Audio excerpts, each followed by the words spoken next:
El día de hoy vamos a hablar sobre las características de los seres vivos. Curso Biología, profesora Patricia Victoria Zaval Ojeda. Como notarás, primero vamos a hablar sobre el crecimiento. Es el aumento en la masa de un organismo. Tienes ahí una planta que está aumentando de tamaño. Ejemplo, no solamente el crecimiento se da en las plantas, sino también en los insectos. En la metamorfosis, por ejemplo, es un crecimiento brusco en un ser vivo. Ejemplo, el insecto que conoces que es la mariposa. Primero pasa por un huevo, luego larva, pupa, la crisálida sale del capullo y se convierte en un insecto. Ese proceso se llama metamorfosis, crecimiento brusco. Reproducción. Permite perpetuar la especie, tiene capacidad para formar nuevos individuos. Dos tipos de reproducción. Asexual, interviene un solo progenitor, ahí está la bacteria. Y la reproducción sexual, intervienen dos progenitores.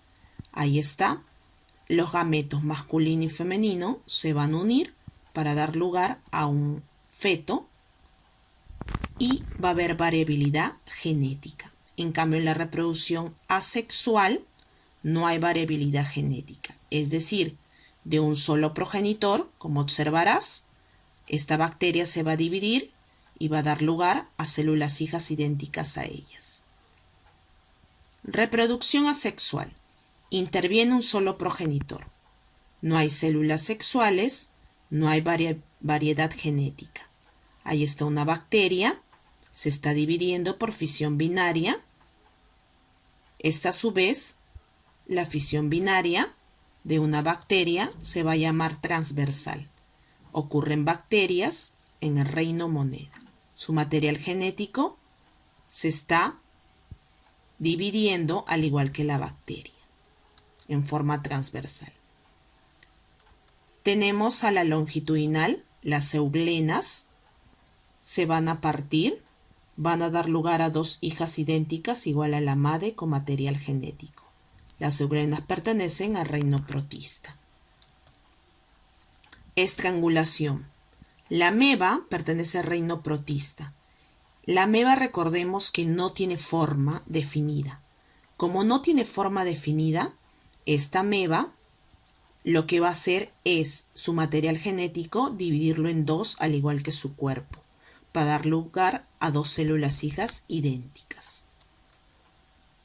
Gemación.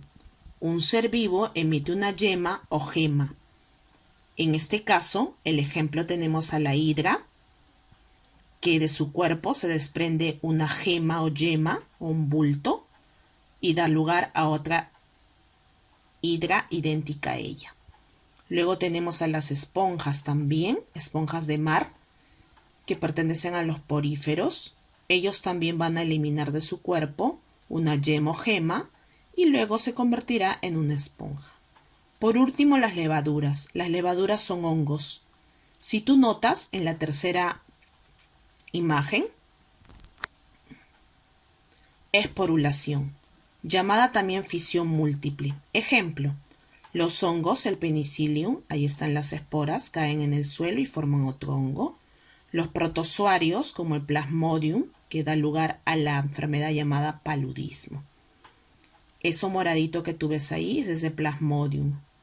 Es un protozoario que ingresa por el torrente sanguíneo cuando el insecto nos pica. Fragmentación. Un individuo se fragmenta y forma nuevos individuos. Ahí está la planaria, se fragmenta el cuerpo y da lugar a otras planarias, de una sola célula madre, hijas idénticas. Y la estrella de mar, que una parte de su cuerpo se va a regenerar y va a dar lugar a otra estrella de mar. Cuando hablamos de la reproducción sexual, nos referimos netamente a que intervienen dos progenitores, macho y hembra.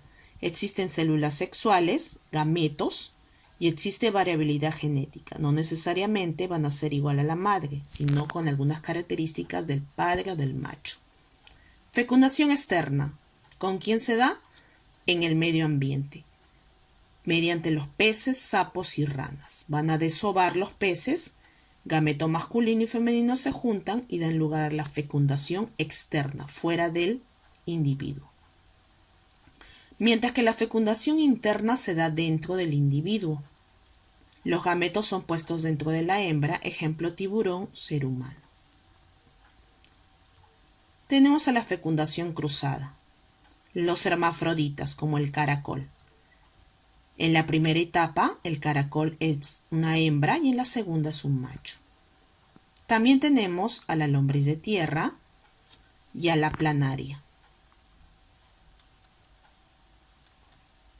Fecundación directa, también llamadas hermafroditas autosuficientes. Esto significa que ellos pueden autofecundarse. Ejemplo, la tenia y la alicuya. Ahí está. Casos especiales. Cuando son en animales se llama partenogénesis y cuando son en plantas se llama partenogamia.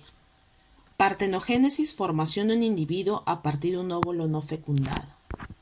Y partenogamia, formación de individuos a partir de un óvulo no fecundado. Partenogénesis en abejas, el zángano da lugar, y partenogamia en plantas, uva, plátano y naranja. Conjugación. La conjugación es la transmisión de un segmento de ADN a través de las fimbrisas, o sea, el pilis. En una bacteria tenemos el pilis, ¿no? Pilis son los pelitos. Por medio de eso van a transferir su ADN con otra bacteria. Y en los ciliados, como el paramecium, por medio de los pelitos, los cilios. Gracias. Ahora viene la parte práctica. Nos dice, trabajemos juntos. Diferencias entre asexual y sexual. Ahí está. Interviene un solo progenitor, no hay células sexuales, no hay variedad, tipos y ejemplos. En la asexual. En la sexual es todo lo contrario, ¿verdad? Intervienen dos progenitores, existen células sexuales, existe variabilidad genética, tipos y ejemplos. Vamos a ver la parte práctica. Esta parte práctica es, por ejemplo, las alternativas que tú tienes que escoger después de analizar cada pregunta. Por ejemplo, indica la opción que contenga un ser vivo que no atraviese metamorfosis. ¿Cuál sería? Vamos a ver, el piojo y la esponja de mar, ¿verdad? Ya. La reproducción asexual se caracteriza por... Muy bien, participa un solo progenitor y presente en bacterias. Es considerado el medio de perpetuación de la especie, o sea, para que no se vaya a eliminar o extinguir la reproducción. Es considerada la base de la evolución, la adaptación. Muy bien. Posee fecundación interna, los sapos. Un ejemplo de catabolismo. ¿Recuerdas que el catabolismo era parte del metabolismo? Ok, entonces si es parte del metabolismo, va a ser digestión de glúcidos. Siempre eliminar energía. Cuando una flor, dice, se abre y se cierra ante la presencia y ausencia de la luz, se produce un fenómeno llamado fotonastia. Foto significa luz y nastia, el estímulo que recibe, y la respuesta sería cerrar o abrir la flor. Las células sexuales se denominan gametos. Un ejemplo de un ser vivo que no presenta reproducción asexual, serían las ranas. Asexual. La energía se libera durante el proceso de catabolismo. Muy bien, hasta ahí la clase. Gracias.